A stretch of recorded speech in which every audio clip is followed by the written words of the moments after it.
জাতীয় অর্থনৈতিক পরিষদের নির্বাহী কমিটি মোট ৭,১৫০ কোটি ৯০ লাখ টাকার ১২টি উন্নয়ন প্রকল্পের অনুমোদন দিয়েছে। এসব প্রকল্পের পুরো অর্থই সরকারের নিজস্ব তহবিল থেকে আসবে।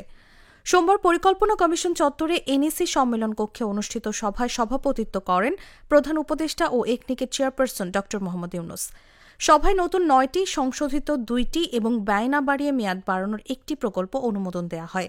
তবে আইন, বিচার ও সংসদ বিষয়ক মন্ত্রণালয়ের ভূমি নিবন্ধন ব্যবস্থাপনা অটোমেশন প্রকল্পটি অনুমোদন না দিয়ে ফেরত পাঠানো হয়।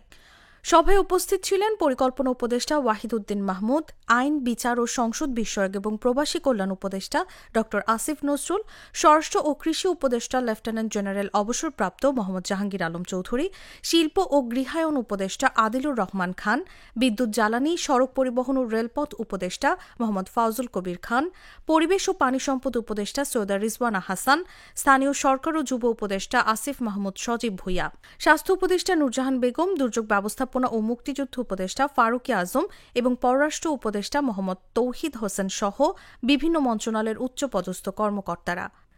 সভায় অনুমোদিত প্রকল্পগুলোর মধ্যে রয়েছে মানিকগঞ্জ ও সাতক্ষীরা জেলার গুরুত্বপূর্ণ গ্রামীণ অবকাঠামো উন্নয়ন প্রকল্প, কিশোরগঞ্জ ও নেত্রকোনা জেলার হাওর এলাকায় ক্ষুদ্র সেচ ব্যবস্থাপনা উন্নয়ন প্রকল্প, গাজীপুর কৃষি বিশ্ববিদ্যালয়ের অবকাঠামোগত উন্নয়ন প্রকল্প এবং চট্টগ্রাম, খুলনা, রাজশাহী ও রংপুর বিভাগে একটি করে ইঞ্জিনিয়ারিং কলেজ স্থাপন প্রকল্প।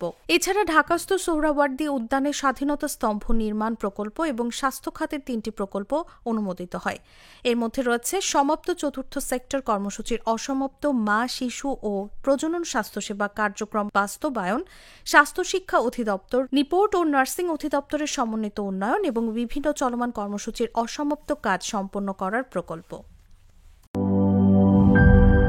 আপনার প্রিয় কাপড়ের যত্নে এলো এনজাইম সমৃদ্ধ Arik silver wash detergent powder, 500 গ্রাম মাত্র 70 টাকা। প্রিমার্ক।